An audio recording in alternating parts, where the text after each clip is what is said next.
Arestado ang live-in partner na drug suspect sa isinagawang buy-bust operation sa Barangay Batad Viejo, Batad, Iloilo, dakong alas 6:12 ng gabi, nito lamang ika-11 ng Agosto taong kasalukuyan. Kinilala ang mga suspect sa kanilang mga alias na Iris, 36 anyos at alias Pani, 25 anyos, kapwa residente ng San Enrique, Iloilo.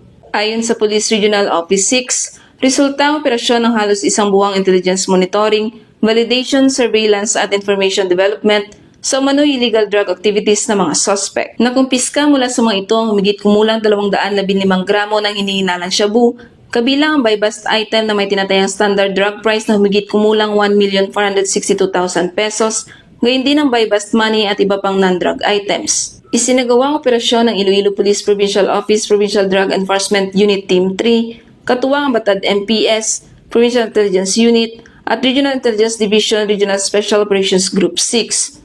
Ang mga suspect ay naharap sa kasong paglabag sa Republic Act 9165 o ang Comprehensive Dangerous Drugs Act of 2002. Ayon kay Police Brigadier General Randolph T. Tuanyo, Regional Director ng Pro 6, patuloy na paigtingin ng kapulisan ang intelligence-driven operations upang maprotektahan ang mga komunidad at tuluyang maputol ang operasyon ng illegal drug network sa Western Visayas.